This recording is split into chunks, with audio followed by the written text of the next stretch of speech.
everybody. How is everybody doing? Welcome to Tactical Solutions Rossonari TV. This is your host, Roy.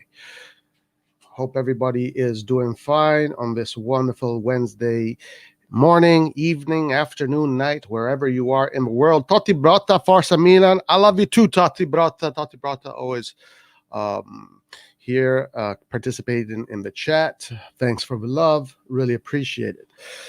All right, guys, so let's get straight into it. Today, what we're going to do, we're just going to go over the tactical analysis of the game that we saw yesterday, AC Milan, Atletico Madrid. A game that broke our hearts because it was our first game at the San Siro in the Champions League in a very long time. And obviously, it was a game that we wanted to win. And it was a game that, in other circumstances, we could have won. A lot to discuss about this game. A lot of events happened in this game that changed the course of the game. But one of the things that we're going to be focusing on today is mostly, the formations, and we're going to be talking about how Pioli approached the game, how he was forced to approach the game, the decisions he made. Were they right? Were they wrong? Was it the right thing to do? So we're going to look at that, and we're going to also, talk a little bit about Simeone. And first of all, guys, the first thing I want to do is say this. Yesterday we had a post-match, and it was crazy. Guys, yesterday the post-match was absolutely insane. It was a war zone.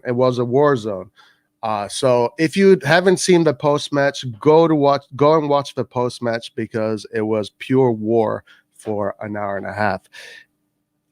I said some words that maybe I shouldn't have said to one person in particular, Tick Size.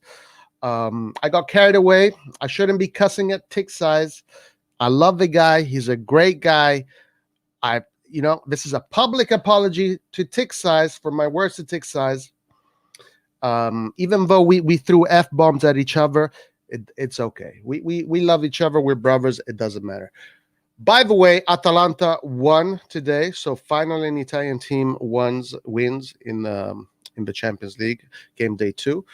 Juventus next against Chelsea in half an hour. But anyway, let's get to the tactical solutions part. So, right now, I'm going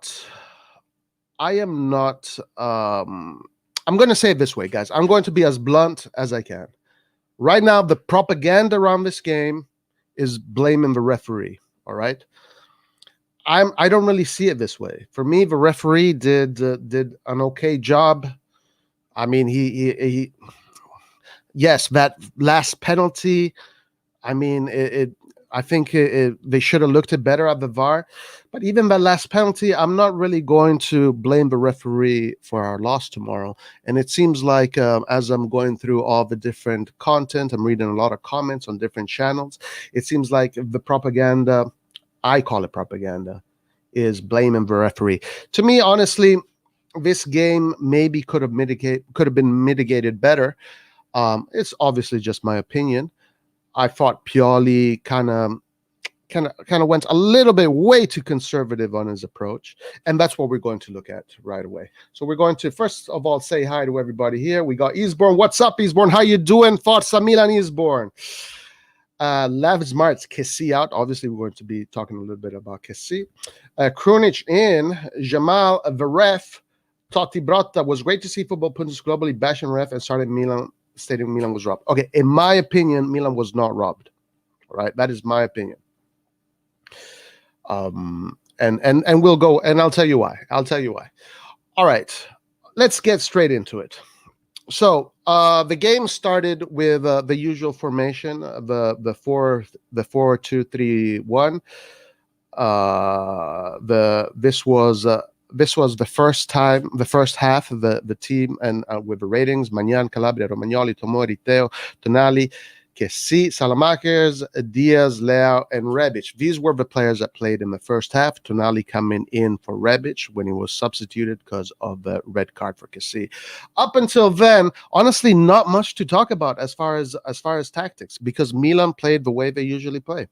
It was exactly the same style they've been playing every game so far. Sometimes they build from three at the back. The midfielders interchange with the fullbacks. It's all it was the same Milan, and that system that Pioli has been working on since the preseason is working to a T. It's working beautifully. It's a system that is putting teams like Atletico Madrid on their feet, on their knees. It is a system that I think is good enough to even beat a team like Liverpool, to beat any team in the world. So up until the red card, Milan was looking really good. And we can't really say anything about that. And then the red card happened. Kessie, obviously, this is my opinion, guys. This is my opinion. Other people have different opinions about it. It doesn't matter. Whatever. I don't care. Kessie's first foul was a professional foul on the wing. When that happened, I remember real time. As I was commentating the game, it felt like a pointless foul. It was in a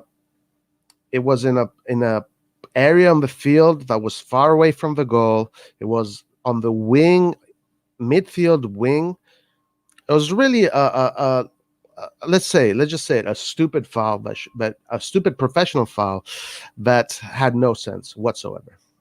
It had no sense whatsoever. So obviously the rules of the game say that is a yellow card. Professional foul is a yellow card, no matter what. The second foul, he came in, he stomped the player. Most of the times that is a yellow card. Most of the time that is a yellow card. Therefore, to me, the fact that he got 2 yellow cards is not a big deal. It was correct. Maybe you could say, well, he only had committed 2 fouls and the referee should have been more lenient. But in that case, it was 2 yellow card offenses. I mean, those are the rules of the game. Therefore, the red card was correct. So let's look at this game after the red card, because that's when the juice happens. That is the analysis that we're going to look at. So the first analysis that we're going to look at is what the team looked like after Kessie's red card. That's the first thing that we're going to do today. Okay, here we go. And what Pioli did after the red card was actually quite ingenious. It was quite ingenious, I gotta say. He set up the team in a very, very smart way. I was hoping he would do something similar. Maybe I would have done something different, but what he did actually was much better than what I would have done if I was in that situation. So I have to give him credit for how he set up the team after the red card. So what did he do? Let's put the white players here, and let's just focus on the red players, right? So Rebic was gone, the number 9 was gone, and he played with a 4-4-1. It looked a very good, solid 4-4-1. You had Calabria, Tomori, Romagnoli. And then you had Theo Hernandez in the line of 4. In the midfield, you had Benacer, you had Tonali, you had Salamakers, and then you had Brahim Diaz, who was moved to the left. And then you had Leao right there up top. This was actually a very smart move. So one can say, why would you put Brahim Diaz up top and keep Leao on the left? Because that is where his position was. So the way Pioli improvised was actually quite ingenious. He put Brahim Diaz on the left simply because Brahim Diaz is the playmaker, right? I'll tell you what I would have done first. Let me tell you what Pioli did, then I'll tell you what I would have done next. But Pioli's idea was much better than my idea. Now, Brahim Diaz likes to start from the left. If you observe Brahim Diaz, I want you guys in these next games, look at Brahim Diaz. Brahim Diaz always comes down in this area right here to collect the ball. And then from this area, he moves in the center, all around, and he becomes a playmaker. So honestly, that is an ingenious move. Keep Brahim Diaz on the left, let him defend this quadrant, and then let him just play make as a playmaker as he usually does, starting from the left. Very smart. And have Leao up top. Leao, now, is Leao better than last year? It looks like he is a little bit better. It does look like he is better, but having Leao up top guarantees you depth, right? It means you can, if you win the ball in the midfield, you can kick the ball into space. Leao will chase, and he will give you depth. That 4-4-1 set up like that was a beauty. It was a beauty to watch.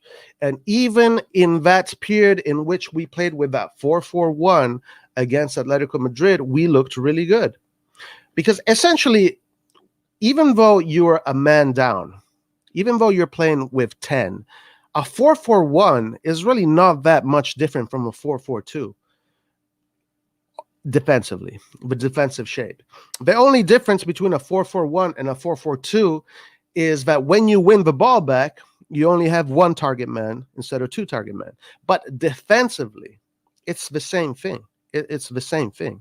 And your striker can act as the second striker, and then morphs into a target man. So Leao was acting as a second striker in the defensive shape, and then morphing into a center forward, a target man when we have the ball. So a 4-4-1 and a 4-4-2 aren't that different.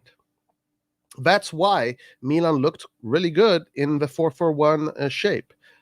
And that's why you have seen in your lives, you must have seen many times when a team of 10 beats a team of 11. That happens a lot. Me personally, in my coaching experience, I have lost games when it was 11 against 10, when I had 11 and they had 10, and I have won games when I had 10 and they had 11. So the one player difference honestly doesn't make a big difference in your defensive shape. And we saw it in that second half, and it looked good. So now let's go to the second half, and this is where I criticize Pioli a lot in the second half and his second half approach, and why I think, in my humble opinion, the reason why I do not want to blame the referee on this game, I think that Pioli's conservative approach gave the game away. And I know I am a very small minority. I know I'm a very small minority when it comes to this, because the majority of the people will follow the herd and will blame the referee. But for me, the referee did a few mistakes, but the referee, they're saying they gave a penalty to AC Milan, to Atletico Madrid, but honestly, there was also a penalty that maybe the referee should have given to Atletico Madrid in the first half when Tomori did a handball in the half. I mean, the referee wasn't great. Sure, the referee ruined the game. Sure, it ruined the game for the neutral because maybe Milan looked like the underdog, and maybe that final penalty felt like there was a universal injustice that happened. Maybe that's what it felt like. But to me, when I look at things from a tactical perspective, I look at the things that a coach does during the game, and that's how I judge the game. I'm not going to judge what the referee does. To me, blaming the referee, honestly, it's a scapegoat, and it's a diversion, and it's something that a lot of teams do to divert from the coach, to protect the locker room, to protect the club. It's something that it is a common thing to do. Now, and in addition, that final call there probably ruined the game for many neutral observers that wanted to see, a fair call. It does look like, I believe it was Lemar touches the ball first with his hand, and then Kalulu touches it. So the VAR shouldn't have given the penalty there. It was clear that Lemar touches the ball first, and then it goes into the hands of Kalulu. Therefore, that shouldn't have been a penalty. A mistake by the VAR, a mistake by the referees. It happens. But my issue with that is not so much the referee making that mistake. My issue with that is that the tactical approach that the team took invited something like that to happen. That is what I want to talk about, and I want to show you. I want to show you. All right, so now let's go into the second half and let's see what happens in the second half. So in the second half, Milan comes in with the same shape, same formation, somewhat of a 4-4-1. And you will see also during the commentary, as I notice the new system, you see me damper down. And right away, when I see things like that, I know that it's going to be a tough night. I knew from minute one of the second half that it was going to be tough, and it was going to be very difficult to bring the result home. So what does Pioli do in the second half? So right away, Pioli decides to defend in a 5-3-1. So how does the system work? You can literally see Salamakers participates in the offensive play, right? He participates in the offensive play. So we're still attacking in the same way. But as soon as we lose the ball, you will see Salamakers track all the way down to the defensive line, Calabria tuck in, and then you have Diaz, who got moved to the right. Also, that decision didn't make any sense to me. Diaz should have stayed on the left. Then you have Benacer and Tonali on the left. And then you had pretty much this kind of shape. And I'll show you. I will show you on video. Hopefully nothing happens. I will show you exactly this tactical switch happen during the game. Let's see. Let's hope. Okay, here we go. So now we're going to see this tactical switch happen right here. Now, what I want you to do is keep your eyes on Salamakers. All right, so now, okay, there. Atletico Madrid has the ball. You can see that number 2, Calabria.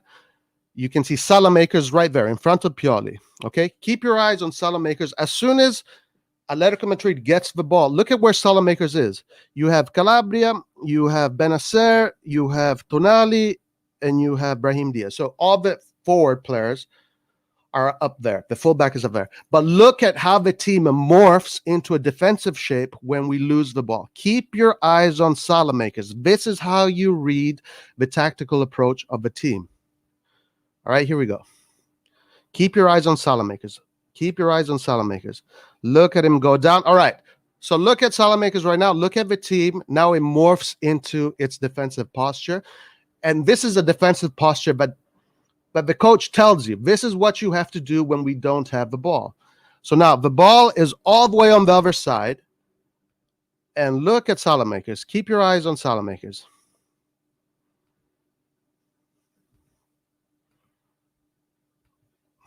Oh, it's not playing. Okay, here we go. Keep your eyes on Salamakers. Keep your eyes on Salamakers. And boom, right there.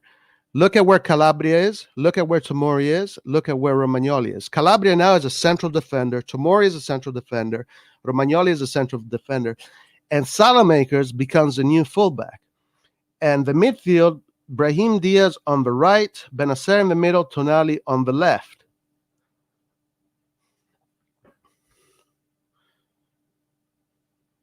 Okay. Hold on.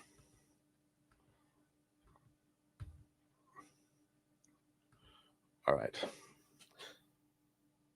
Let's control this a little better. Keep your eyes on Salamakers, guys. Keep your eyes on Salamakers. All right, here we go. Here we go. Ba ba ba ba ba. And right there. You see it right there. 5 in the back, 3 in the middle. You see, you have 3 defenders here. 3 central defenders taking on 2 attackers. Calabria right in the center. Use the center circle as reference. Now, this tactic to me is a problem because this tactic is you're giving the game away. And by doing this right away in the first half, from minute 1 of the first half, this is the beginning of the half. And obviously, this is happening for 10 minutes. I'm just showing you about a minute of the game because I can't show you 10 minutes. This is a poor tactical decision that in my opinion, Pioli took. Okay, so let's see. The video is not working too properly.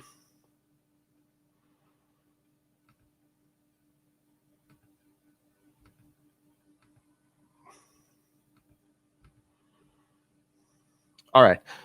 Okay, here we go. So now I'm going to keep it going. So keep your eyes. Now, Salamakers is looking at the player down here. And you're saying, okay, he's following that, but that player should be Calabria's player. Romagnoli should be on Suarez, and tomorrow should be. You can still defend in a 4-4-1 for 25 more minutes by playing a defensive line like that. 5 in the back, 3 in the middle, and Diaz on the right when he's much better on the left. This is obviously we have to be able to see what the coach is doing. We have to be able to see what the coach is doing and analyze it properly. And it is clear to me that at this point, Milan gave the game away. This approach here wasn't good. It wasn't good at all. And so this is why I refuse to blame the referee, guys. I honestly refuse to blame the referee, because we gave the game away. We should have kept that 4-4-1 for 25 more minutes, then moved to a 5-3-1. All right, here, guys, as we see it, there you go. There it is. It couldn't be any more clearer than that. We have a defensive posture. Look at the midfield. Look at how much space we're giving away in that midfield. Of course, you're going to lose this game. You're inviting your opposition to dominate the midfield. You want to defend. You want to defend this way for 45 minutes. Not only you're going to give away the midfield, but now your midfielders do not have support. Therefore, when they have the ball, they're forced to go alone and they get injured. Okay? Now, I'm not purely out. But I saw mistakes. That need to be addressed, and I will address them. Because when I look at a game, I don't look at just the ball. I look at everything. My eyes are not on the ball. The ball is in the center. I'm not looking at the ball. I'm looking at the shape of the team. I'm looking at both teams. Look at Atletico Madrid. They have one player down here, the player that Salamakers keeps his eye on. They have 2 players here, and they have 2 midfielders. They're playing a 4-4-2. At this point, it looks like a 4-4-2. You do not need to defend a 4-4-2 with a 5-3-1 because you're giving the game away. And then it gets even worse. It becomes a 6-2-1, and we're going to look at that.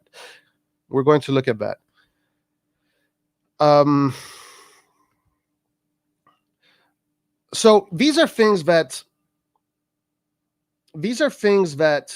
you have to know what you're looking at. Okay? Unfortunately, a lot of people don't know what they're looking at, and it's not because they're not capable of looking at it. It's just because they haven't been in this situation of looking at it that way. When you're thousands of hours on a training field coaching, and you have a lot of games under your belt, or whether as a player or as a coach, you see things from the sky. You see the whole pitch. Guys, look at that midfield. There's absolutely no need for us to have that shape at this time of the game. We gave the midfield. The reason why Simeone put all the strikers in, is because of the way of our shape. It is because of our shape. I would have done the same thing Simeone did. I would have put in all strikers because the midfield, there was no more midfield. I don't need any defensive midfielders because all the players that Milan is proposing is on the defensive line. Very, very, very bad decision by Pioli. 45 minutes playing like this is insane. And guys, now let's look at the 6-2-1. Because the 6-2-1 is taking it to the next level. It's literally taking it to the next level.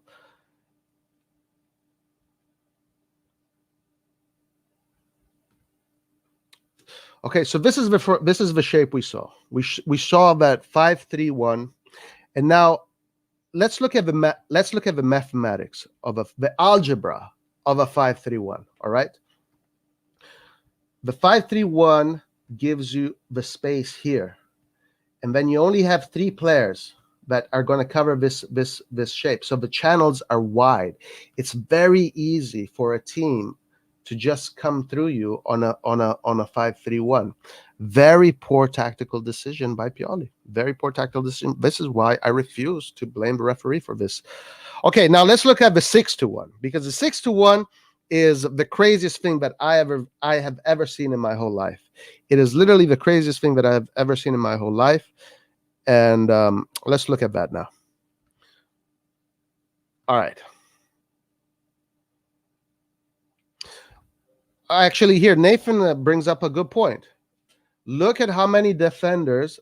We have 3 defenders covering 2 players. Why do we do not need 3 defenders to cover 2 players?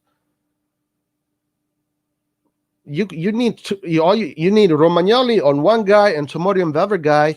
Calabria can be where Salamakers is, and where this blue player is right there next to Brahim Diaz. Salamakers can be there, and you have 2 lines of 4. You have 2 lines of 4. Guys, if you want to go along with Brainman, the referee, for this, go ahead, do that. It's fine. You can do this. But the truth, the real truth, is that Pioli dropped the ball, guys, bad. And he knows, Maldini knows, everybody knows, but this is not a Pioli out kind of. But this is not a Pioli out kind of situation. I'm not Pioli out. I'm not saying that. I'm not saying that at all. I still think Pioli is an excellent coach, and he just needs experience. He just needs to have courage. He needs to win and have courage.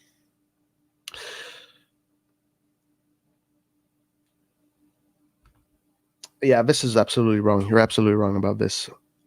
Now, if you're right about this, answer me this, Sheva7. Why was it that after Kessie came out, Pioli put a 4-4-1 that was still dominating the game?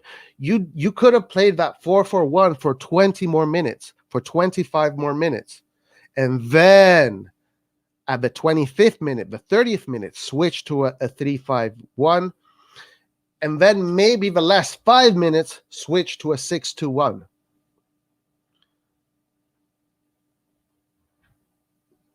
Okay?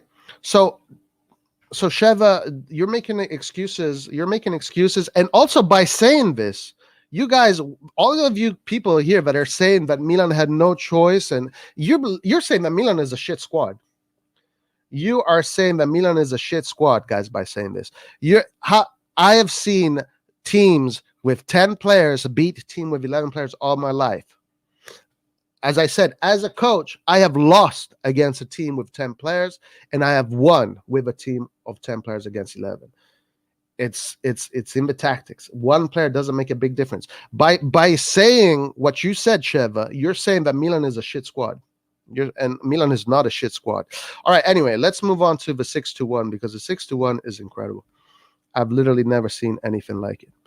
The 6-1 to me is a new thing. I have never seen a 6-1 in my whole life. It is a new thing for me. I didn't even know it existed, but apparently it does. And okay, so let's look at the 6-1. Hopefully this video runs smoothly. Okay, right away, right there. You can already observe that 6-1 from here, from this image right there. You have Balotelli on the line of the defense. Hold on. Let's take it from the middle. Okay, right there. Okay, so let's stop the image right there. Let's stop the image right there. No. Sheva, you underestimated Milan. Stop it. You're underestimating Milan. And also, listen, if Milan needs to defend this way from this way for 45 minutes, Milan shouldn't even be in the Champions League. You're underestimating Milan. All right. So let's look at the 6-1, guys. The 6-1 to me is a new thing. I have never seen a 6-1. This is the first time in my whole life that I have seen a 6-1. And this here is another reason why I will refuse to blame the referee. and you guys can and you guys can and you guys can defend Pioli all you want all day, but this to me, guys, is an exaggerated Catenaccio. It's an exaggeration. You're giving the game away by playing like this. The mathematics. Just think about the mathematics. There's absolutely no way. There's absolutely no way you can sustain this kind of pressure. Okay, so let's look at the 6-1 right away. We can see the 6-1. So you have the one striker up top. You have Tonali and Benacer. At this point, Benacer was still in the pitch. This was before Benacer got substituted by Florenzi. You have Ballo Touré on the line of the defenders. You have Teo Hernandez now as a central defender. You have 4 central defenders. Teo Hernandez, central defender. You have Romagnoli, you have Tomori, and then here on the rest of the screen, you have Calabria, and then you have the other guy, Salamakers. Okay, so let's see if this video works. It's not working great.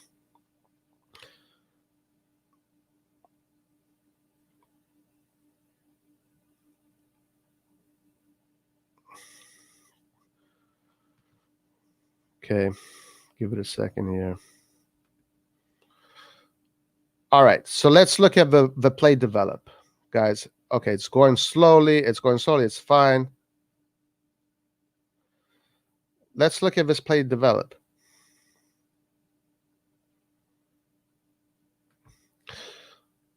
You can see the shape here. This is the shape that Milan played for 25 minutes. All right, no.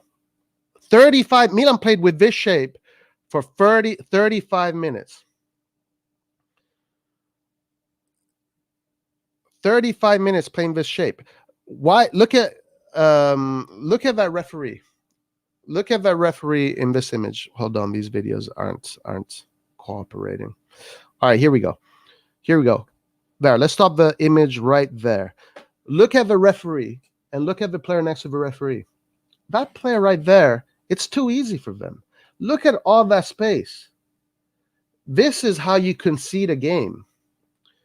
This was an awful display of tacticianship. I think I chose the word coward yesterday. I think that word is a little bit too strong. Maybe I was a little bit too emotional. But this is an exaggeration, guys. This is why I cannot blame the referee. Playing football like this is anti-football. This is anti-football. You cannot, but you cannot counterattack with 6 players in the defense, my man, Sheva. It's impossible. Actually, you could have played 4-4-1 for the whole half. You could have played 4-4-1 for the whole half. This was an absolute disaster. Tacticianship yesterday by Pioli just showed that he's inexperienced. And I hope he learns from this. I just hope that the guy learns from this and that he can get better and he can play the next games with more courage if things like this happen. The video here is not working great. I wish it was working a little bit better. I got to look into that. So at the end of the day, guys, for how I see football, Giroud substitution. Okay, Sheva, you be you. You be you. Don't worry about it. But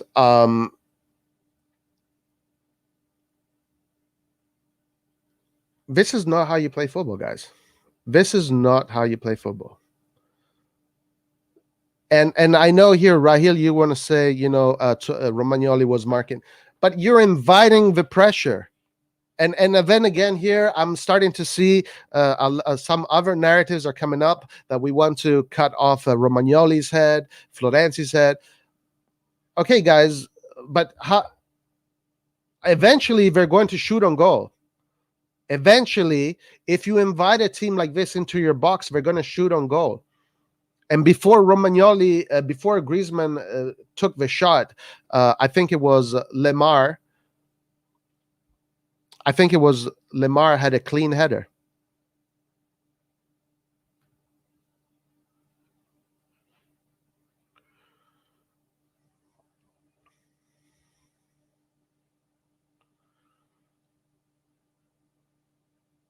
No, this is absolutely wrong, guys. What you're saying here, considering the quality of the players, you guys are complete. You guys are bashing AC Milan is much better. AC Milan is much better than what you guys are saying. Now, guys, I cannot believe it. In order to defend Pioli's poor decisions, you're saying Milan is a shit team now. This is the new narrative. This has been new narrative that the referee sucked and that Milan is a shit team. There's no quality in AC Milan. A team that can fight to win the Scudetto has no quality. This is no, guys. Pioli dropped the ball and that's it. That's it. Nothing else happened. The only thing that happened yesterday was that Pioli dropped the ball in his tactics. Nothing else. Nothing else. Let's see if this works better this way. Hold on, let me see. Obviously, the video thing didn't work too well.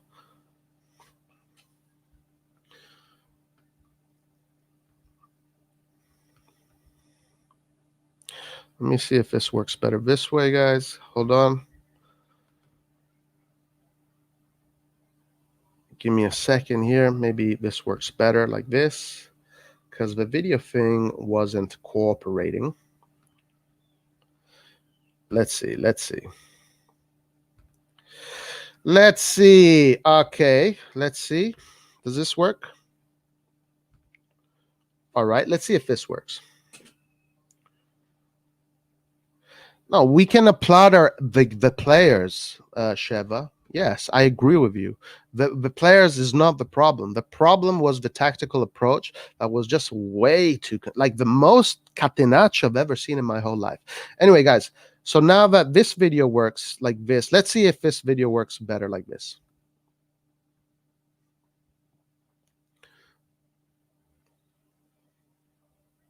Let's see. Let's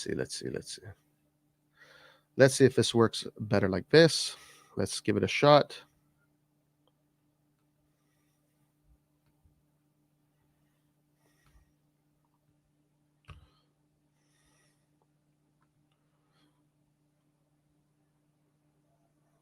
Okay, let's see. And I even have the mouse. Perfect. This is perfect. Okay. All right. So let's analyze the 6-2-1. I think this is going to work now. All right, here we go. Okay, right away there. You see Balotelli on the defensive line. I mean, there are only two forwards. Look at the two forwards in the box. You have Suarez on Tomori. And then Theo Hernandez is on the other guy. I don't know who the other guy is. Who the other guy is. Why do we need 4 players to mark 2? Why is Calabria so central? This is awful tacticianship. Vasil, Tactical Solutions is not an open line stream.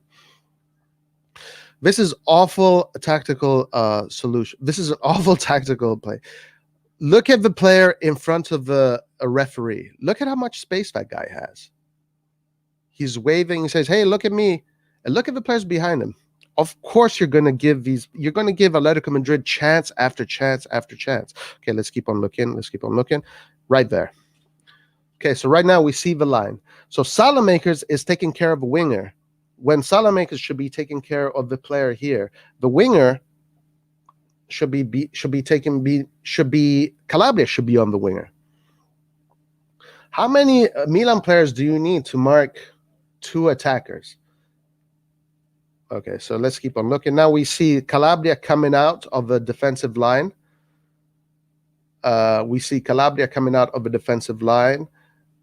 This is what we call in football elastico, where you go out of your line and then you come back in. So right there, he goes back in his line, And very again, you see you see the six. I mean, look at that, guys. Look at Salamakers, Calabria, Tomori, and Romagnoli. Look at how compact they are. And now imagine all the space on this side of the field, just open. Of course, Simeone is going to put strikers and strikers and strikers. It's too easy. Do you really need 4 players to mark 2 players? Salamakers should not be on that line. Balotelli should not be on that line. All right, let's keep on looking. So now they get the ball. Of course, there's no options. All he can do is go forward. And here is just the camera. Okay, and here, look at that. There. Now you see it. Now you see the whole thing. Look at that line. 1, 2, 3, 4, 5, 6.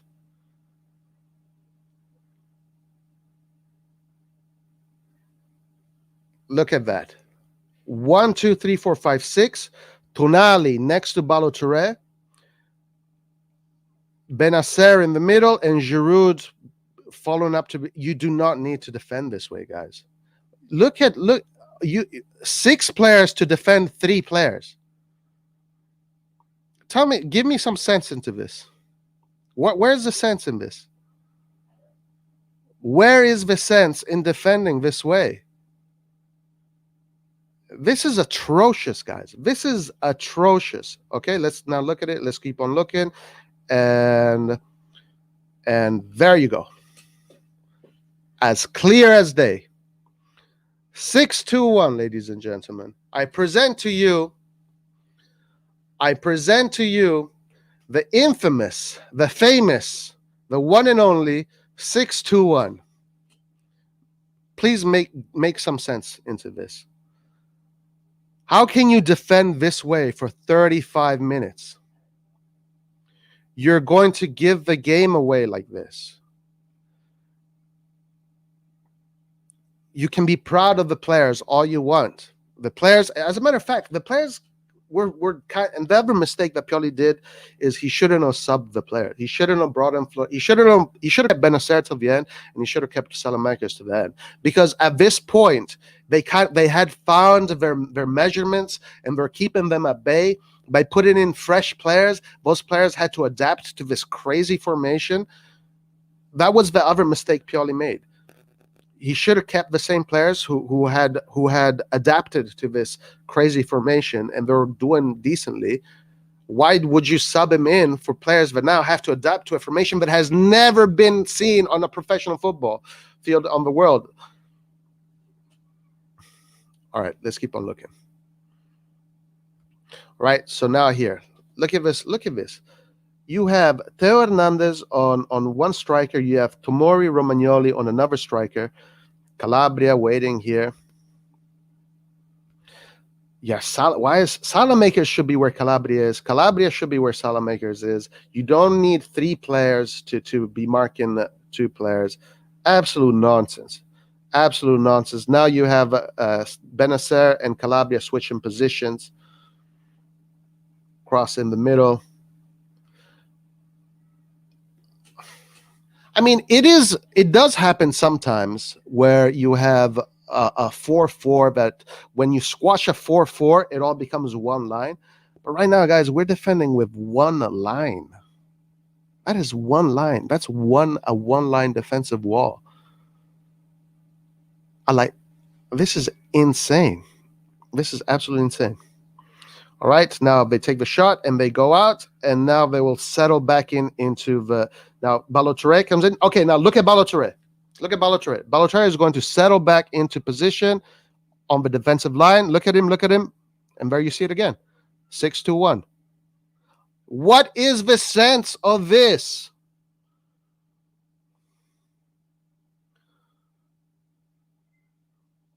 What is the sense of playing football this way? Look at all the space these guys have. It's too easy. Okay? And of course, they just use the space. Okay, look at this image right here. Look at this image right here.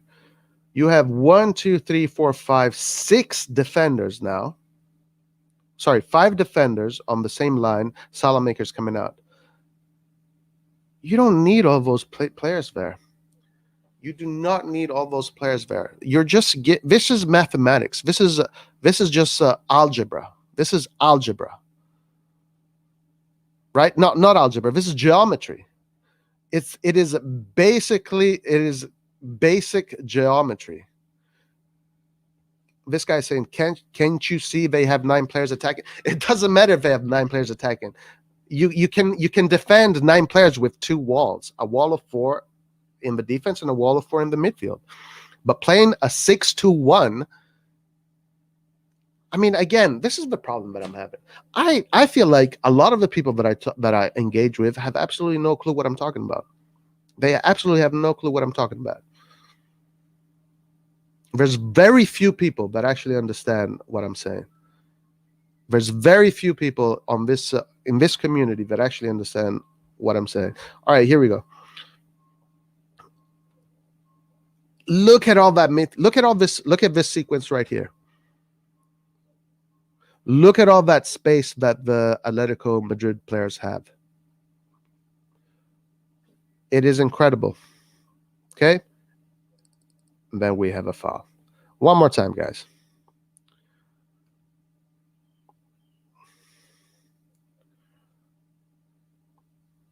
Okay, here they win the ball.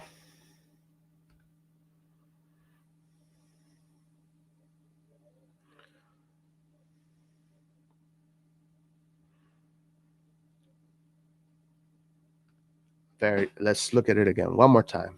A line of 6. Look at how Atletico Madrid is attacking. You don't need a line of 6 to defend that. And doing this for 35 minutes it's crazy. It is absolutely insane.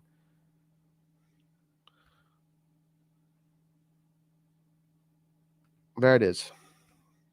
And here you see it. As clear as day, guys. As clear as day. Someone explain me how do you expect? How do you Milanista, listen to me. All players attack. The reason why do you think they're attacking with 9 players? Why do you think they're attacking with 9 players, man? Huh? Use your brain, brother. Why do you think they're attacking with 9 players? Because the space is there. We have a lot of quality players. There you go again, guys. Now, all of a sudden, to defend this absolute crazy formation, we're saying that it was the referee's fault, and we have a shitty team. We don't have quality. No, guys, we dominated this team with a 4-4-1. We dominated them with a 4-4-1. Okay, we are contenders for the Scudetto. We can win the Scudetto, guys. You're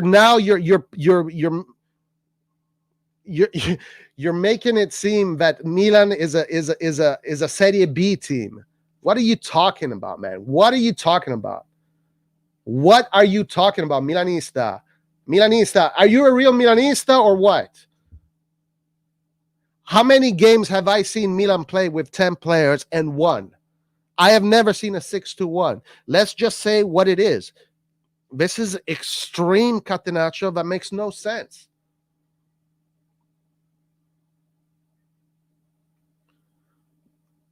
This, thank you, Eastbourne. This Atletico Madrid that is so superior to AC Milan, oh my God, got beaten by the 19th place in the freaking, what you call it, in the Spanish first division. Okay, we can't outspace them, man. We are one player. What are you talking about? How many times have you seen 10 versus 11? 10 versus 11 happens all the time. You don't. I'm not even going to respond to you, man. I'm not going to. Yeah, Atletico lost to the Spanish Benevento. You Milanista, you're making it look like AC Milan is a shit team because you want to protect Pioli. Shame on you. Shame on you. Shame on you.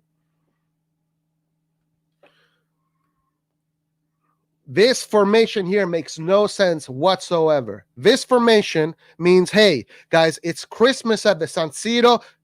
Come and take it. It's all for grabs.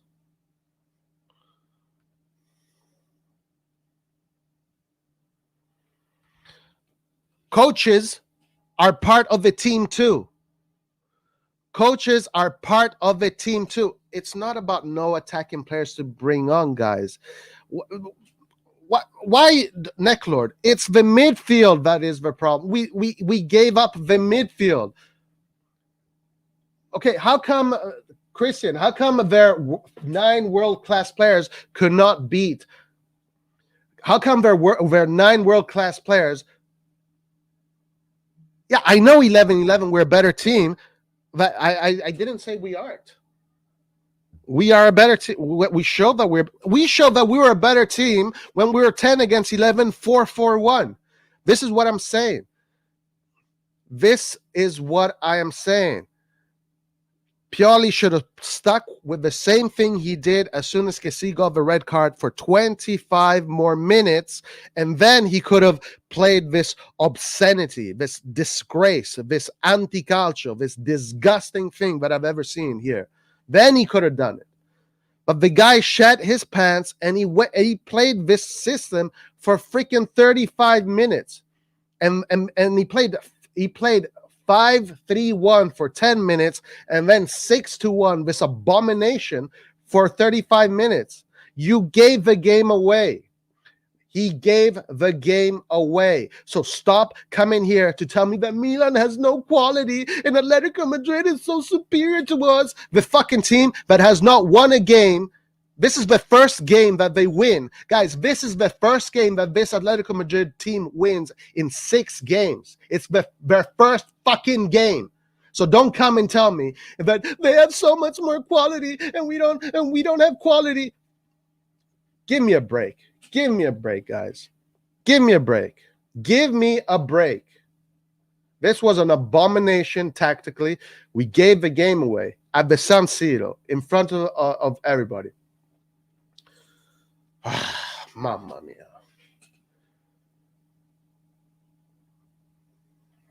Totti, it's because it's, I don't know. I honestly have no idea, Totti. It was bound to happen, Milanista. It was bound to happen. And if it didn't happen, it's still, it was, I mean, you didn't need to bring it like that. You didn't, Pioli just saved Simone's job last night. You did not need to bring it to that point. You did not need to bring it to that point. Look, I am not Pioli out. I love what Pioli is doing with this team.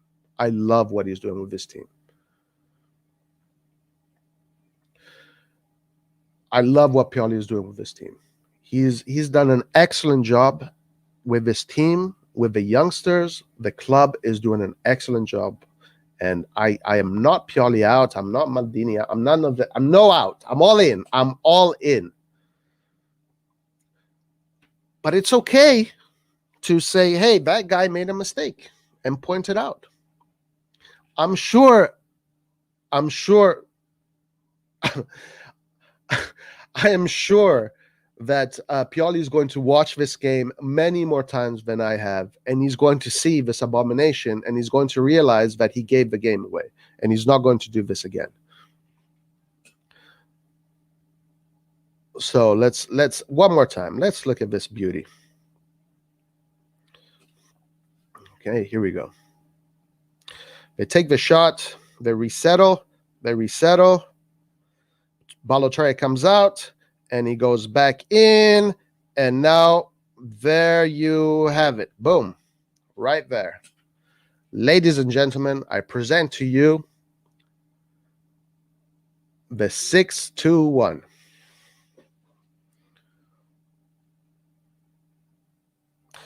You should consider yourselves, we should all consider ourselves lucky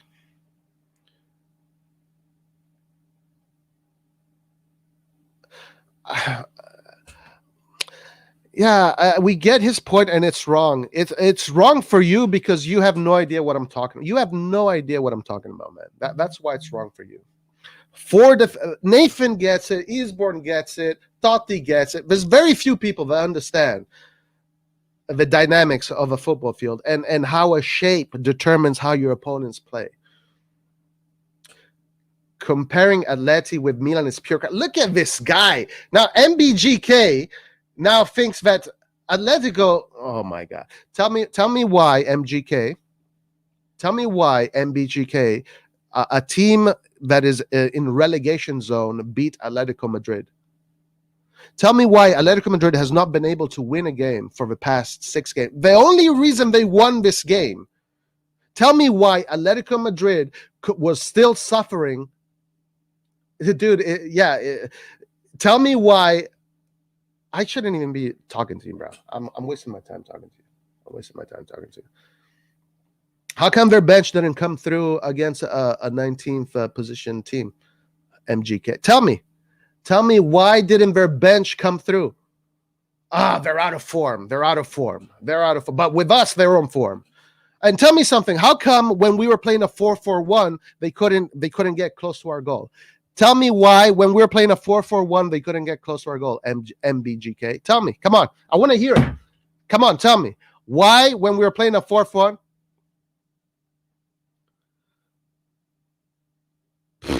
Yeah, all right. Whatever. Okay. Anyway, guys. I apologize for me. Shut up, man. Shut up. I apologize for me being angry. I'm angry because this to me seems like an amateur mistake that Pioli made, and it pisses me off. Okay, it pisses me off because red cards happen. Red cards happen in a game, and you have to adjust to a red card. It's part of the game getting a red card, and how you adjust can determine whether you're going to lose or win. It is not a given, the fact. Okay, MBGK, tell me why the hell Sheriff beat fucking. Sorry, I do not want to cuss. Tell me why Sheriff beat Real Madrid in Spain. Huh? Real Madrid, look at their bench. Where's Sheriff's bench? Tell me why.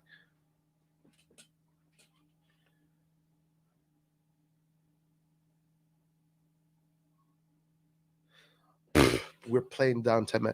Listen, even though we're playing down 10 men, man, these guys are like so adamant. Like, you know why? If your logic, are they better then?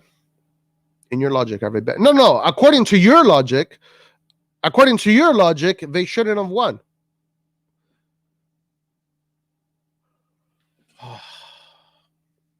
Guys, I honestly don't know why I waste my time with some of these guys.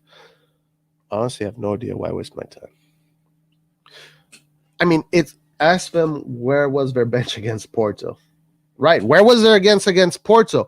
Liverpool trashed Porto 5-1, but Atletico Madrid, tied the last minute or something like that? Listen, man. Oh, here. Okay.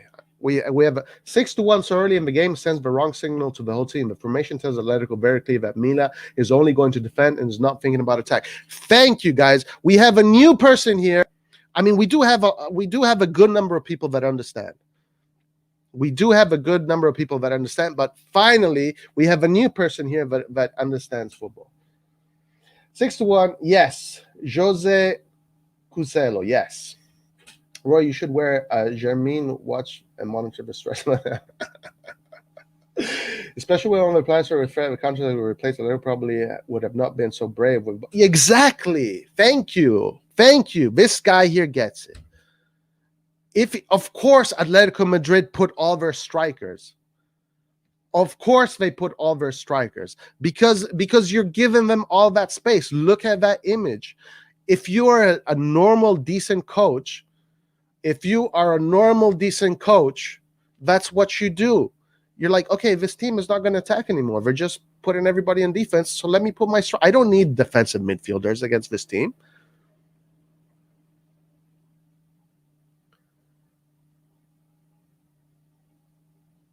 No, okay, I agree with you. I'm not purely out.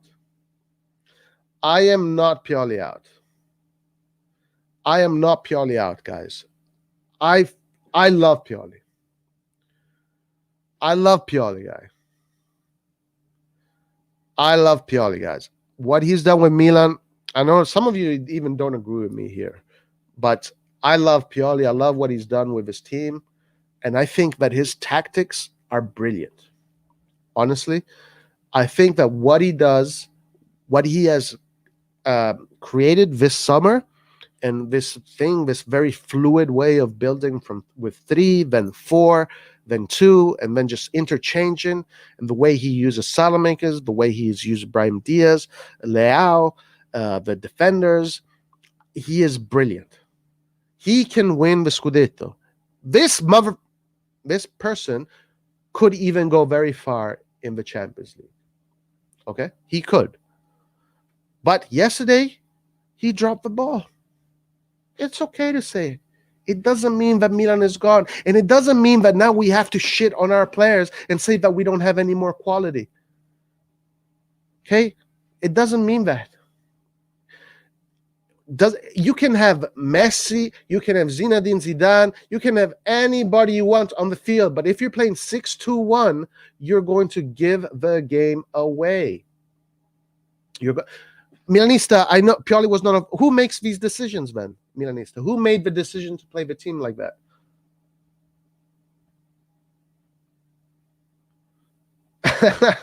Hisham, that's amazing. A normal, decent coach wouldn't have thought of this revolution talking about Pioli's next level. Roy, if you could bring one player from any other Serie A team to Milan, who would that be? I guess Mbappe. He did just a mistake. Yeah, he did a mistake. It's just a mistake, guys. Or Chiesa, Nathan, go call. It's just a mistake. He made a mistake. Maybe he respected Atletico Madrid too much. Maybe, or maybe it's the Italian DNA of this just next level. I mean, this is next level Catenaccio. This is a next level Catenaccio. Maybe it's the Italian way of thinking, but not all Italian coaches are like that. You know, Pioli doesn't seem to be that kind of coach, to be honest with you. He seems to be like an offensive coach, a coach that likes to play football. Yesterday, because of what happened with the red card, he adjusted right away. The adjustment he did was A+.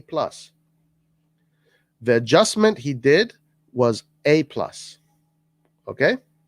Pioli trying to outcoach Thiago Motta. Roy, not even bottom teams in Italy are playing.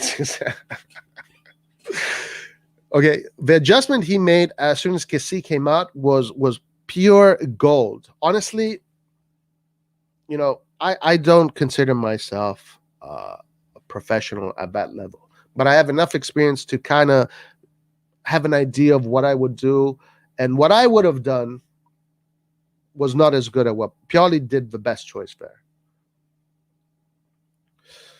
And what he did when Kessie came out was brilliant. He put Diaz, and why the hell did he put Diaz on the left? Because Diaz always starts from the left, so it makes sense, and he kept Leao up top. And then in the second half, he changed the formation to a 5-3-1, and he put Diaz on the right.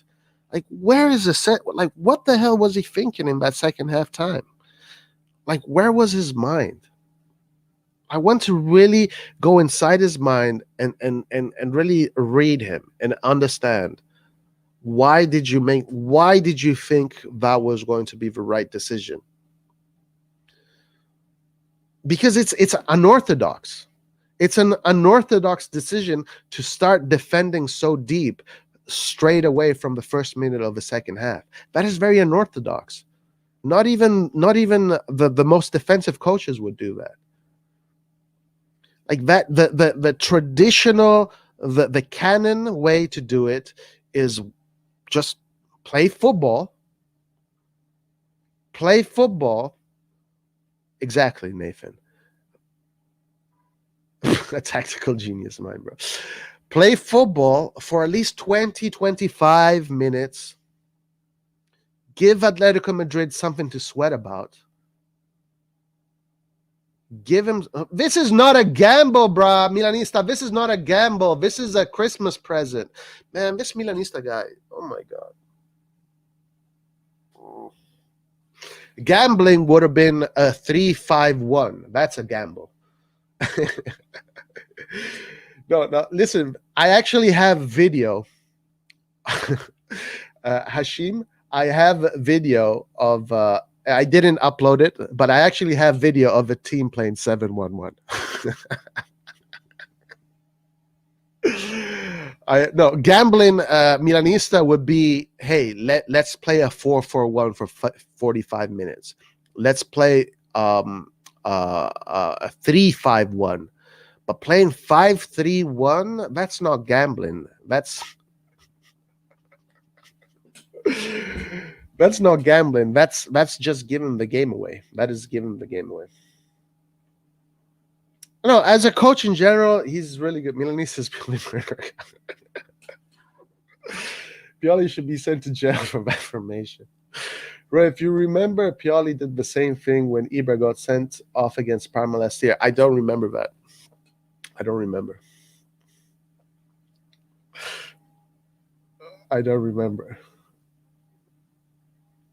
That's funny. That's really funny.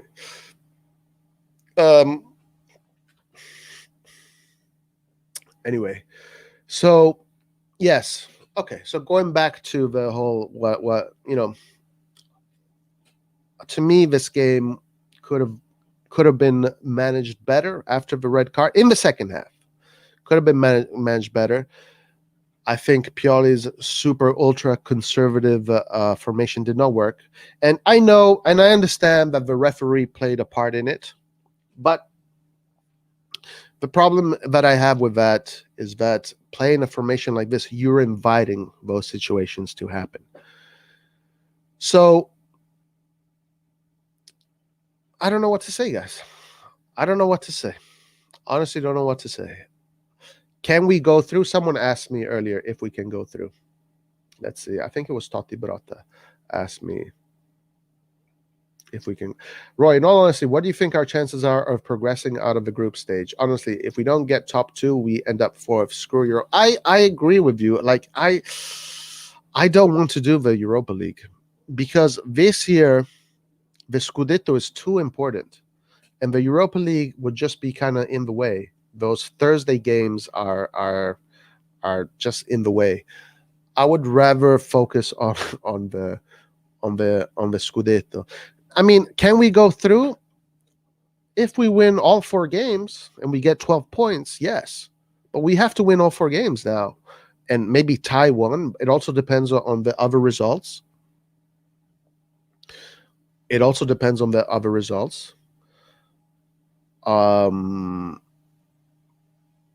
I mean, if Milan plays the way they played in that first half, away and home, yes, we can go through. It's still in the realm of all possibilities. By the way, Maldini looked puzzled in the stands. Does he deliberately not interfere in halftime? No, he doesn't. That's not his job. He's not. I think that would be just. I mean, maybe he should. Maybe he should, but we will go 4-4 and go through. I hope so. My man. I mean, I think we can. Pioli has to go all in. Yeah, right now Pioli has no choice but to go all in. If they want to go through to the Champions League, if they want to go through, we can beat Porto home and away. Yes, we can beat all of these teams home and away. Good thing is that we play Liverpool at the end. That's too much micromanaging. Yeah. If we get third and get to Europa League, I want to see Pioli play with a 6-1 formation in every game. Pioli all is, so he's a gambler. Yeah, but this is not gambling, guys. This is not gambling. This is charity. This is charity. If we win 4-4, no stopping us till the end. How much money do we get for progressing into round of 16? A lot of money. I think it's a lot. It's like enough to buy like a good what are considered stars, superstars in the Serie A. That they, I think it's like 30, 40 million or something like that. So yeah. All right, guys. Well, listen, this was the tactical approach that was taken yesterday against the Atletico Madrid. It has left me with many words, but it also has left me speechless. I don't want to sound, super negative and all this crap, but it saddens me that this had to be Milan.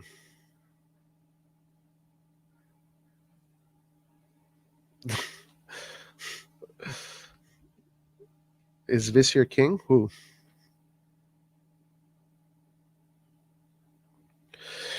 I'm just saddened that we had to see this with Milan. Like this makes me sad. It literally makes me sad. This was a post purely therapy session. I am saddened by this, guys. I'm really saddened by this. I'm really saddened by this. It honestly, like my heart is crying because I really care about Italian football. I really care about AC Milan, and I really care about our teams in the Serie A going all out and playing with courage and winning big games. And I've been wanting this for such a long time now. I've been wanting this. I've been waiting for this moment for such a long time. I've been waiting to see AC Milan in the Champions League for so many years, like all of you guys. And seeing us play like this, it's so heartbreaking, man. It is so heartbreaking. I mean, just look at that image. Look at Calabria Tomori Romagnoli. Like, what is that? What are they doing? Like, what is you have three players in the what you call it, in the half circle there in front of the box.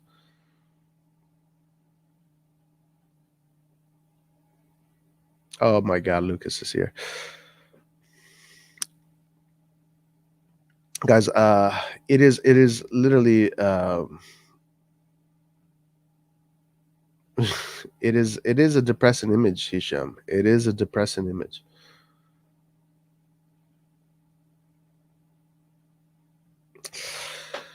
Roy Allegri is trying to copy Allegri, guys. Allegri is Allegri, Conte, Inzaghi, all these coaches that are considered the best in Italy. They all play football like they play cowardly football, and to see Pioli do the same, guys, it breaks my heart. It really breaks my heart, guys. Bro, this Milan fans in the chat are so. Lucas just saying stupid shit. I can't imagine Mancini and Ancelotti doing that formation. No, they would never do that. They would never do that. They would never do that. Depressing image indeed. Roy, would you do a 3-5-1 or a 4? I would have kept the 4-4-1. Look, and it's not what I would have done. It's the conventional way of doing things when you're down a man in this kind of situation is exactly what Pioli did as soon as Kessie was red carded. Play a 4-4-1, then go into the second half. Since you saw that 4-4-1 was working, go into the second half and keep on playing that 4-4-1 for maybe another 20, 25 minutes, and then start making your defensive changes as the time between now and the final whistle gets smaller and smaller. Start making your defensive changes 15 minutes in.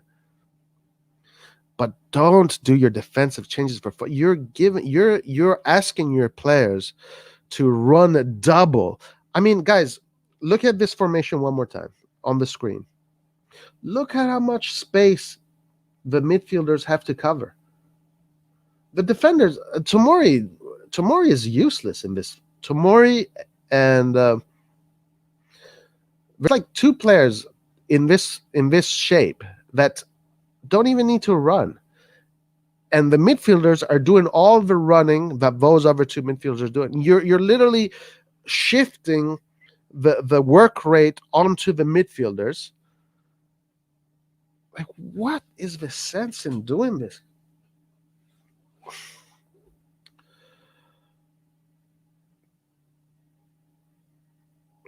All right, guys, I'm banning this guy. Hey, Lucas, you are never going to be allowed to come on the Milan forum and on any lives that I'm participating in. You are banned from the lives starting from today. I will keep you in the chat. You can troll as much as you want in the chat, but you are banned from the. You're banned, at least for now. You're on a temporary ban from the open live discussions. Allegri taxes in CL works. He reached CL final 2 times. No, guys, listen. Pioli's tactics, in my opinion, work. They work. What he does when it's 11v11, it works. It works. Pioli could reach the final. Pioli could reach the final.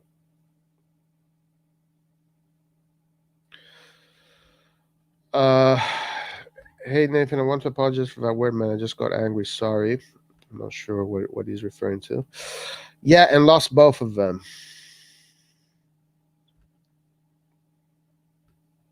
Need all or nothing documentary for Milan. Allegri is the only manager to succeed with all defensive tactics in European competition. Conte's record in CL is very bad.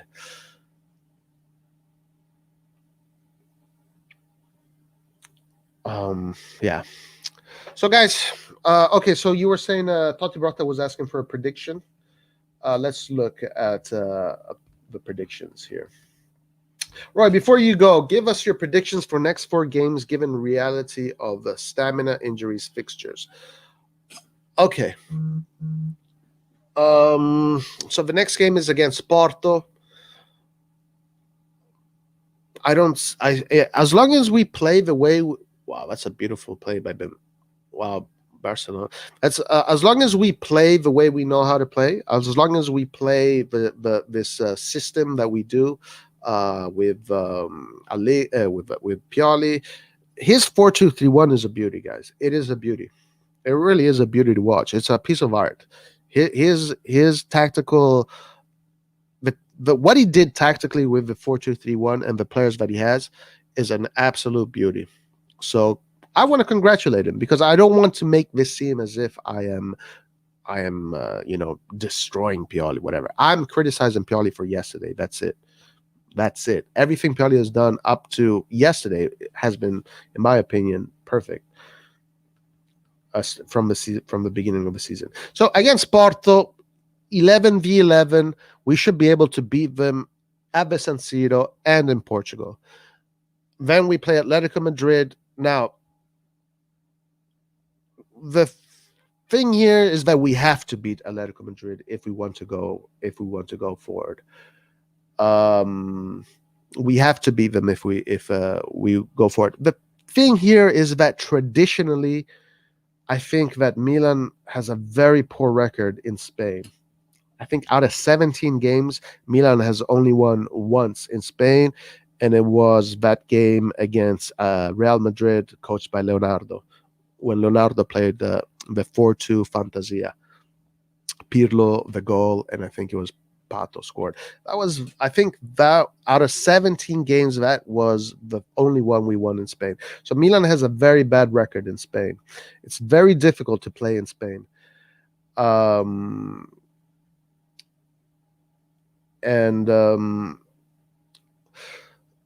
If we beat Atletico Madrid, it's going to be somewhat of an achievement. So we would be breaking from tradition. But we have to. And then Liverpool at home, 100%. We can beat them 100%.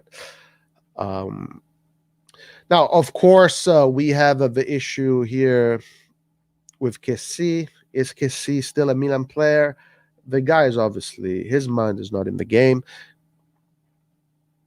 I saw a lot of people have made comparisons between him and Donnarumma. Donnarumma being an exquisite professional, even though he knew he was going to leave. Kessi, on the other hand, just seems to not be able to manage this situation. I think Kessi doesn't feel right. I think Kessi doesn't feel. Okay, I'm going to respond to Lucas. Lucas, you are a dumbass. The reason why the guy put on Griezmann and João Felix is because we're playing 6 men in the defense. All right, that's it. That's the last time I'm going to even acknowledge your existence. Okay, no worries, my guy. All right. What was I saying? So yeah, Kessi. I feel like Kessi is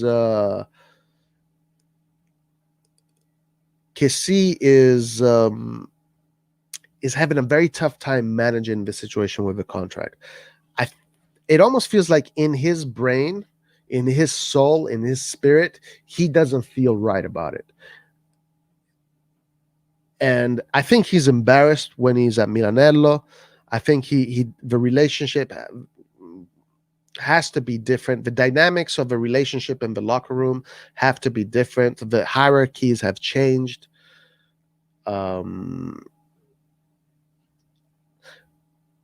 Yeah, he brought in João Felix when it was a 5-man defense, you fool, and then he brought Griezmann when it was a 6-man.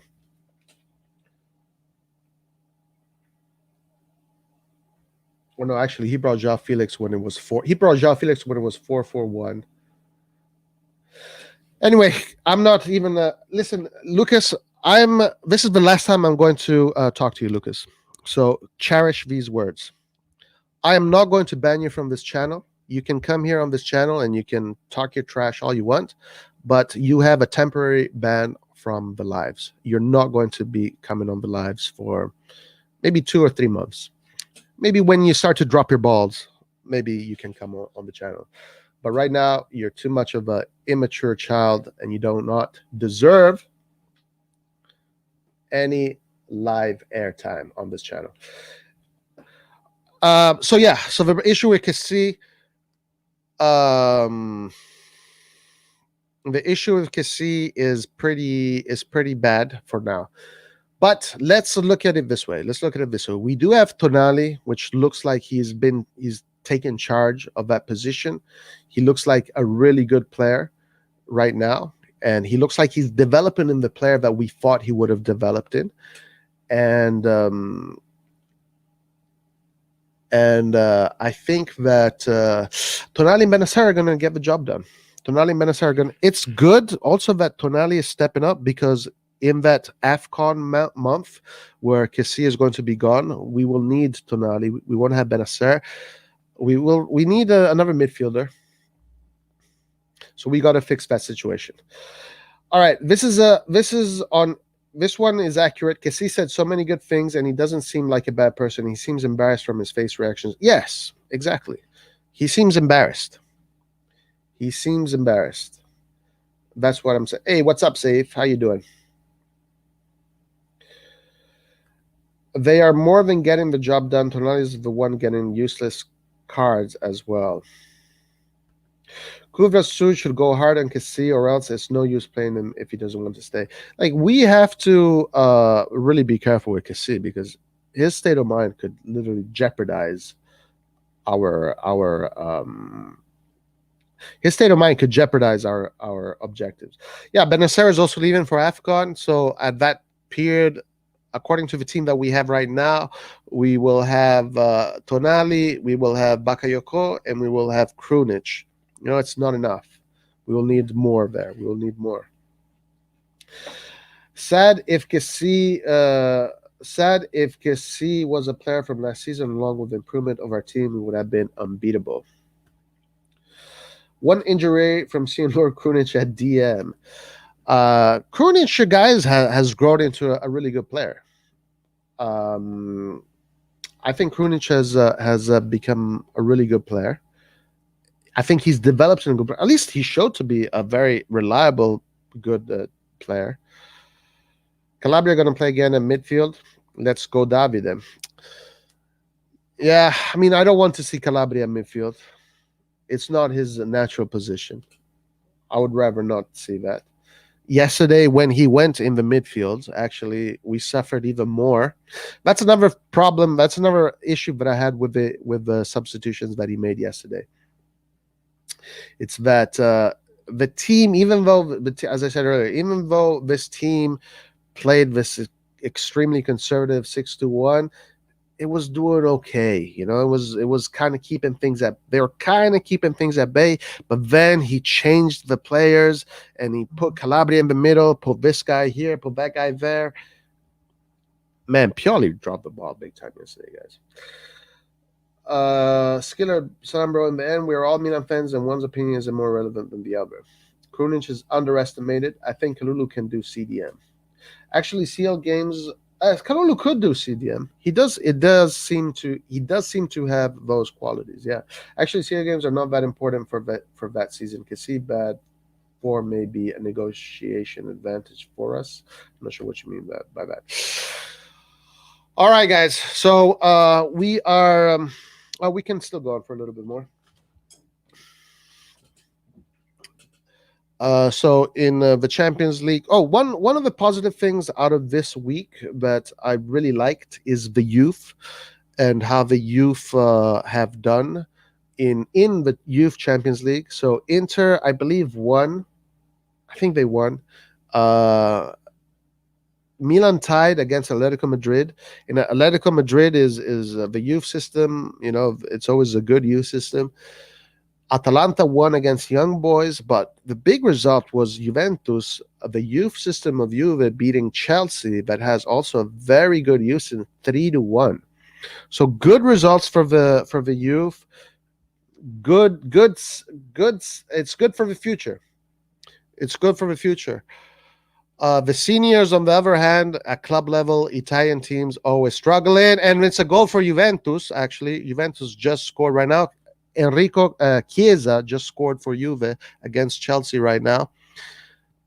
Chiesa is 100% going to win the Ballon d'Or one day. Chiesa, right now, Juventus are winning 1-0 against Chelsea. Good result for them. Not bad. So, for me, what the Italian teams do is very important because I'm a big supporter of all Italian football. And I know many people are mad at me. Many people want me to be a tribalist Milan fan. Like, that's not how I operate. I see clubs as footballing institutions, not as rival tribes. I know it's a negative mentality, but we saw last season how it messed us up, and we aren't even a month or two in Europe. We need to file wait. What is this? I know it's a negative mentality, but we saw last season how it messed us up, and we aren't even a month in or 2 months in, and we already are plagued with injuries. And that's another problem with AC Milan, all these injuries here. I still haven't recovered from yesterday. Refs keep fucking us over in Europe. We need to file a complaint. Paul KB, watch the whole stream because this stream today was not about the ref. KB Super League doesn't sound too bad for now. Super League. The Super League. F Juve, but I hope they win. Is that wrong? I know it's important for Italian football. It's very important for Italian football that all the Italian teams do well. Today, Atalanta won. It is a shame that both the Milan teams did not do well yesterday, and also yesterday, man, Inzaghi. It was so difficult to watch Inter play against Inter. It was so painful to watch Inter play against Donetsk with 5 players in the back. It's like, come on. It's like, geez, stop this 5 in the back and this 5 in the back. It's just so bad. I'm excited to see Messias come and play. Yes, guys, Messias, we should be able to see him after the international break, and I think he's going to do well. You know, Messias looks like a very good player. Actually, let's do this. Let's have Messias highlights in the background as we interact with the chat. Okay, guys, one more time, just for the good old. Let's do this one more time. Let's torture ourselves one more time.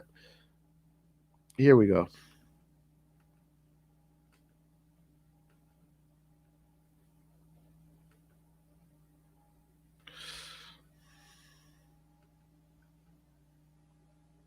You know what? Mm, never mind. Whatever. It's fine. It's fine. We've tortured ourselves enough with that disgusting the shape. Let's look a little bit at Messias as we are. Actually, let's see if there are any videos of Diaz against Atletico Madrid. Um, because Diaz looked like a very good player. He looked like a very good yesterday. So let's see if they have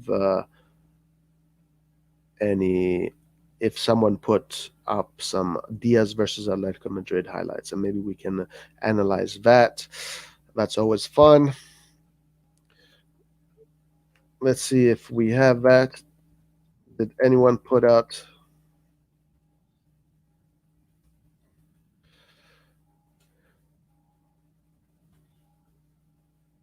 Wait, is Lucas? No, Lucas is not. Lucas is on a temporary ban from the lives because this kid is absolutely the disrespect that this kid shows is of another level, just another level. So he needs to chill out. He needs to think about what he says and how he says things. He's not banned from the chat. He can talk all this crap on the chat all he wants, but he will be banned for up until the. Let's see. Let's say up until uh Madrid game, until the next Madrid game. Yeah, he's banned from the lives up until the next Madrid game. All right, so let's see if we have some Diaz versus Atletico Madrid. Oh, we do. Is it anything interesting? Let's just forgo. Now let's look at Messias. Let's look at Messias highlights as we interact with the chat, because Messias is looks if he can bring this to AC Milan, guys, then we have an added weapon that we didn't have before.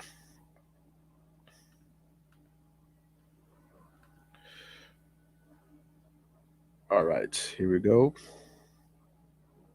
Do you think Diaz will stay at Milan? Honestly, man, it looks like he's not. To be honest with you, I mean, it depends. It depends how things go. It depends who the coach of Real Madrid will be when we get to 2 years into the contract. But unfortunately, you know, Diaz is a Spanish player. I think he was raised in Spain and he went through the Madrid academy. So I think he's attached to that. He's attached to that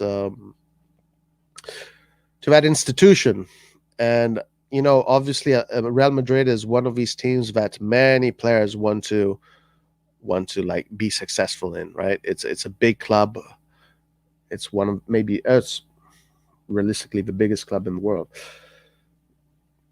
So yeah, honestly, I don't want to set myself up for emotional failure. I am expecting him to go back to Madrid, and if he doesn't, great. It'll be a good surprise.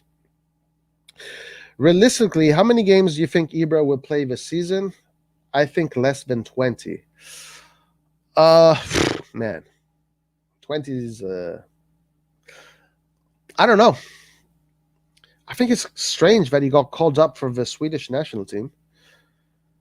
But I mean, he played 20 minutes and he got injured right away. So maybe, who knows how much. Okay. Anyway, guys, I knew that today's tactical solutions was going to be a contentious one. A lot of people disagree. A lot of people feel like Pioli had no chance, no choice but to do that. A lot of people don't even know what happened, because a lot of people watch football, they're not looking at the field, they're looking at the ball. Obviously, you're looking at the ball, you're looking at the players with ball, you're not looking at the whole thing. So a lot of people don't see that. So when you have someone like me and a lot of people here in this chat talk about 6-1, they're like, what the hell are you talking about? They have no idea what I'm talking about. Anyway, let's put some Messiah's highlights in the background just to remember who this player is, what he does.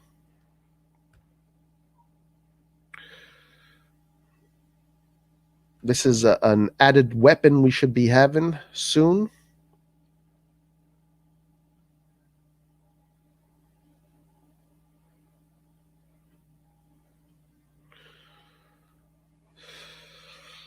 Sempre la stessa storia con questi infortuni di merda. Bravo Seif, parla italiano bene, eh?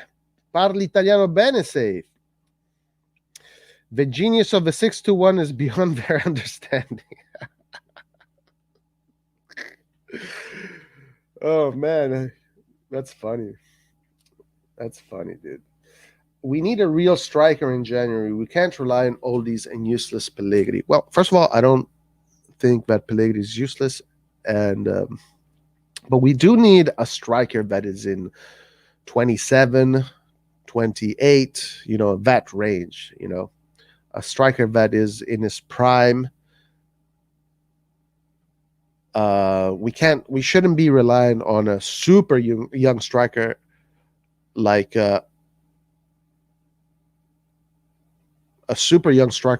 Pellegrini, and very old strikers like what's his name, Giroud. What kind of mercato do you think we're going to have in January? Well, obviously the midfield. Obviously, I mean, that's a given.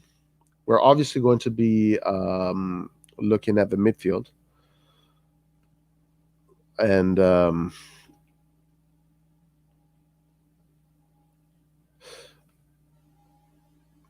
maybe they should bring in Adli. Maybe they should bring in Adli and getting him in the Milan system. Adli looks like he's been getting a lot of praise for his performances.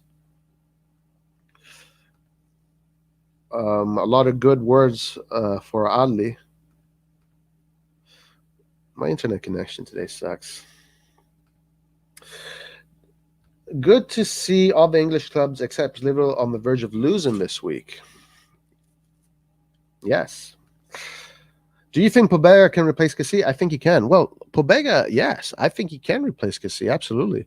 Pobega is a player that Torino, the management of Torino has been speaking highly. They want to buy him. The Torino management wants to purchase Pobega, and they want to make they want to keep him because he's looking really good. I mean, he adds a lot to that midfield. Pobega is a very good player. United getting screwed by Villarreal. Paul, maybe Kessie out in January. Man, it hurts to say. It really hurts to say. Yassine Ali is class PSG Academy graduate as well, which helps. Yeah. Roy, you're an absolute monarch. Why? Why is that? Where's Kangoo?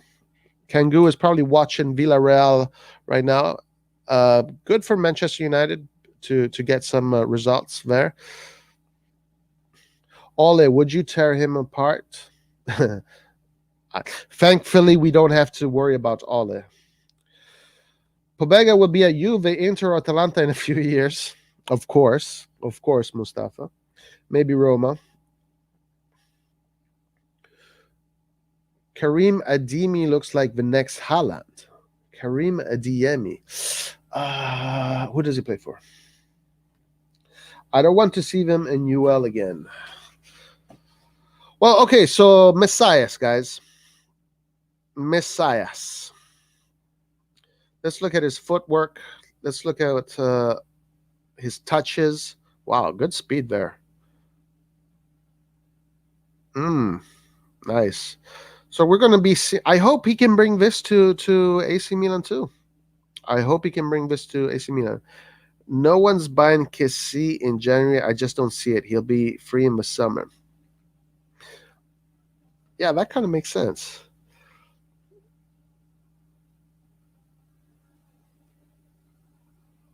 Messias is very good with his feet and with his body positioning. And I mean, he's got the question I have is like, okay, here he's playing against Sassuolo. Here he's playing against Napoli. Yeah, he's playing against Napoli. And then he's playing against Inter, and he's playing against all these other teams. It's like why wouldn't he be fit? He's playing against AC Milan. Why wouldn't he be fit to play for AC Milan? Like why is he not fit enough to play for AC Milan? What is this? It doesn't make sense to me. When Messias joins the squad, where do you think he should play, and what should be the upfront combination? Well, I think he will be playing attacking midfield and on the right. I think he'll be playing on the right in depending on the occasion, depending on if it's needed, depending if we need to attack. But I think he is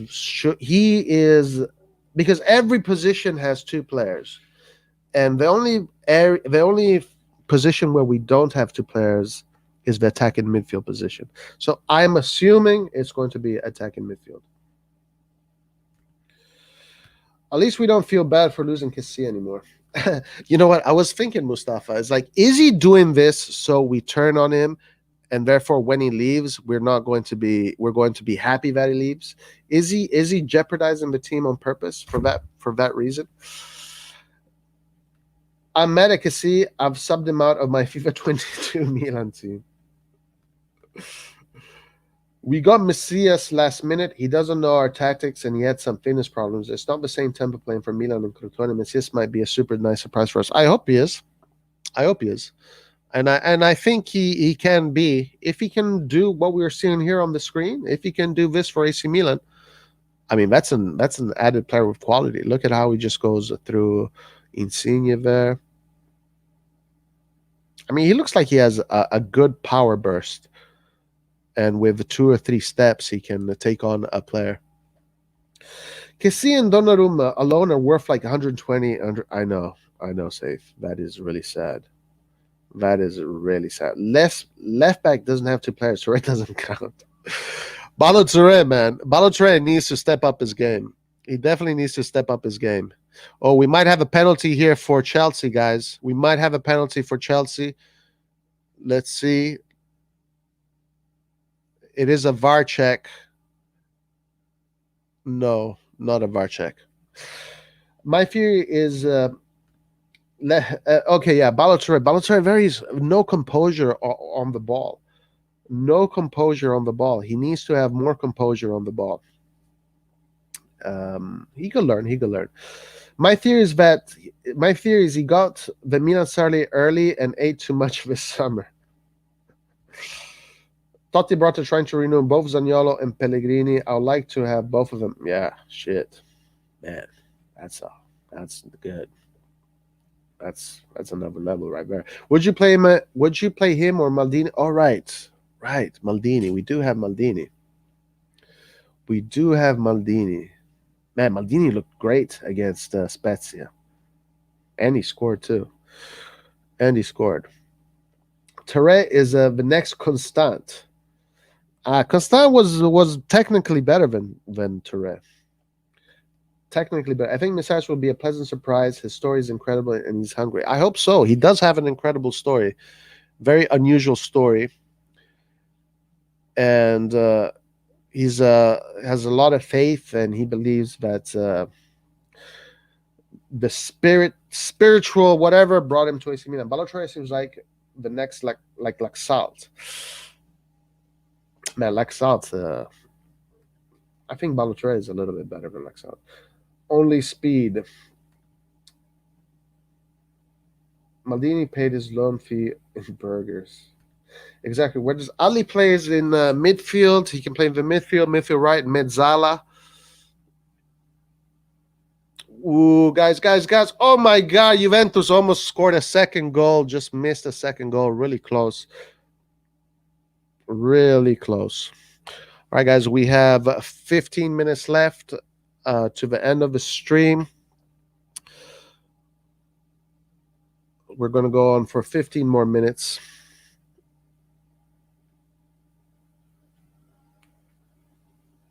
And then wow, look, it's going to go to the live. This is crazy. Hello. That's pretty awesome. All right. So let's finish the stream and talk about tactics, because this is what Tactical Solutions is about. It's about tactics. So let's talk about tactics. As much as I love Ronaldo, I'd love to see Juve go through and Man United miss out.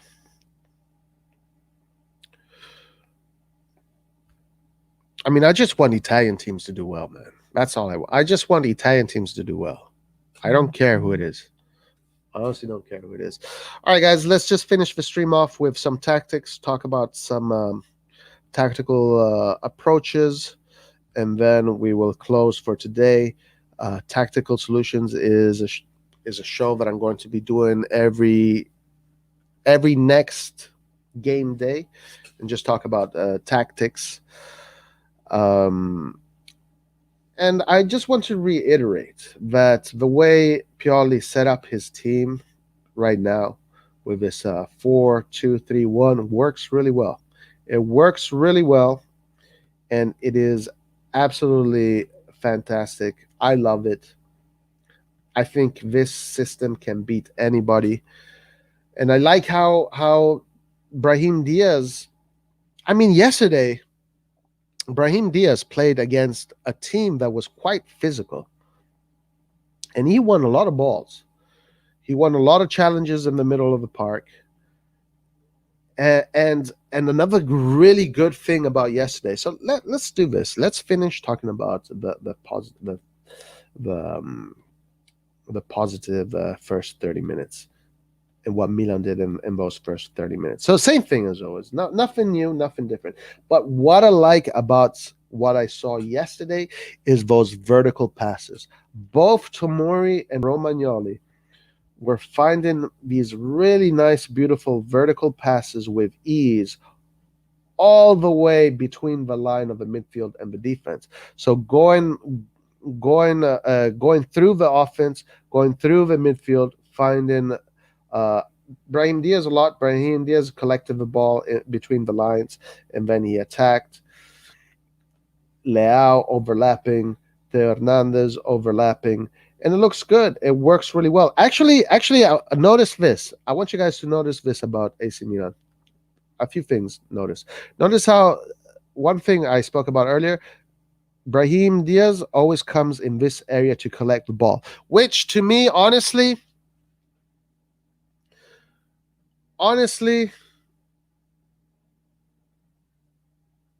Hisham says, wait, I have a few 6-1 jokes left over. Go for it. 4-2-3-1, 4-4-2, and 4-3-3 is the way to go. Yeah, I agree there. But honestly, one thing about Brahim Diaz is that it's very noticeable that he comes to collect the ball here in this area, and then from this area starts his playmaking. Like if I'm a coach playing against Brahim Diaz, I'm anticipating that. And if I can stop that, I'm stopping 20% of Milan's chances of scoring or of attacking. So it's important to be unpredictable. You don't want to always do the same thing, because then a coach will just intercept what you do. And this is something that I've noticed that Brahim Diaz does with a lot of freedom. he comes in this area because there's always space in this area to collect the ball. But honestly, if I'm playing against Brahim Diaz, when Brahim Diaz goes in this area, I'll just ask my striker to stay on him and to cover him. And then Brahim Diaz does not collect the ball, and the striker at that point doesn't need to defend, and then so he has to be careful. Brahim Diaz has to be careful there. He can't always just do that. He has to change it up a little bit. But anyway, that's something that he does a lot, and it has worked. One thing I noticed that is very interesting is that Theo Hernandez runs centrally. He does not overlap.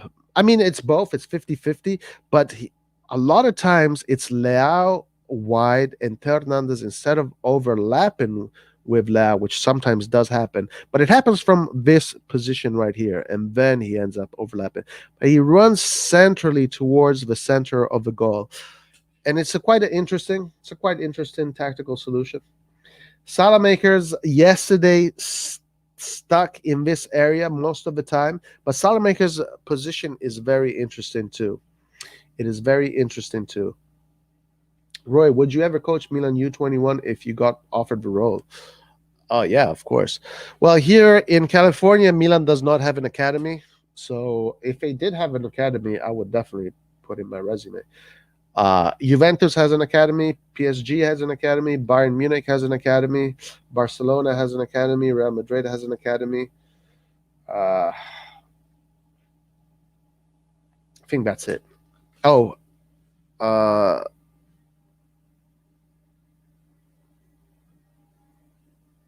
I can't think of any other academies. Then, of course, all the other American academies. But as far as the European academies, it's just those. It's just a handful. It's just a handful. Then Espanyol had an academy, but then they didn't pursue it. Roma does not have an academy now. I'll be your assistant manager of academy. If Milan had an academy here, I would totally bring in my resume. If the Juventus academy is actually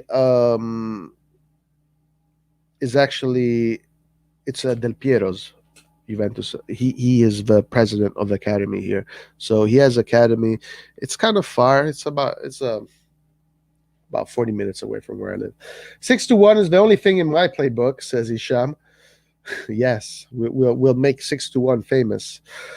Anyway, so Theo Hernandez likes to run centrally, very interesting, and then he connects with Brahim Diaz.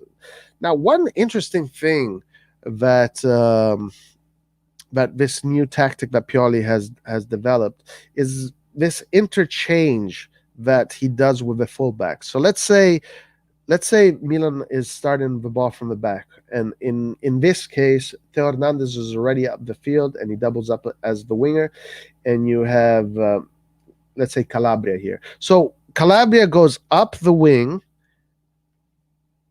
Tonali takes Calabria's spot. This is the fluidity that I was talking about that is new this year, that we started to see in the summer. So we started to see in the summer what Pioli was working with and what his ideas were. And it works beautifully. It works beautifully because essentially, he's still building with three, with a diamond on top here, let's say Benacer. This time Calabria's up, and as Calabria goes up, Salamakers starts to go all over the field. The reason why we are seeing Salamakers run all over the field and be an additional option to wherever the ball is because we are building with this three in the back, where the fullback replaces interchanges position with a midfielder, and then as the play develops, the midfielder, Tonali, most of the time, then joins with the offense. And so now, ingenious way to overload the opposition with your players. And once you have overloaded the opposition with your players, and you have surpassed their midfield line and you're squashing them down, at that point you can cover all the positions in their half and win the ball in their half. And this is what Milan has been doing. We did not see them be able to do that against Liverpool, and they were not able to do it against Juventus in the first half. But this is a very ingenious way of attacking. So big props for Pioli. Big props for Pioli in developing this tactical approach, because it works like a T. It is beautiful, and this thing is going to make us. It's going to win us the Scudetto. This approach here that he does, and sometimes it's with Teo Hernandez, sometimes it's with Calabria. It's going to make us win the Scudetto, guys. Strange Milan have academies only in Europe and Asia. They should try to start building across South America and North America, get all the talents. I mean, yeah, they really should. They really should. And of course, in Africa with so many talents. Yeah, I think their best one is in Bosnia. We might see Krunic kids playing for Milan one day. Juventus just set up in an academy in Qatar. Please come and set up a Milan one. Would be way better than both Juve and PSG academy. Yeah, they really should. They really should step up the game. But I have to give props to Pioli for this tactical thing that he has done. It's absolutely great. Absolutely great. All right, guys. So Champions League, we're in the 73rd minute. Juventus and Chelsea still 1-0. At this point, it looks like it's a lot of Chelsea and Juventus being the Catenacciari.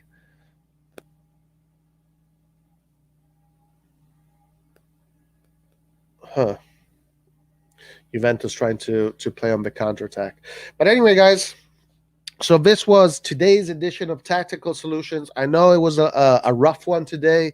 It was there was a lot of emotions, talking about a lot of things that many people disagree with, and it's okay.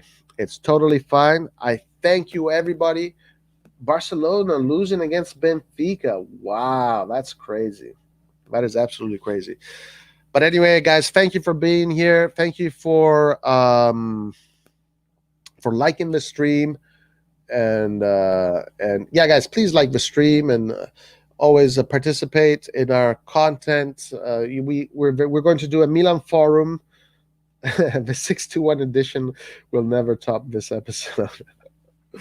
La Liga is dead, says Jose Cuzelo.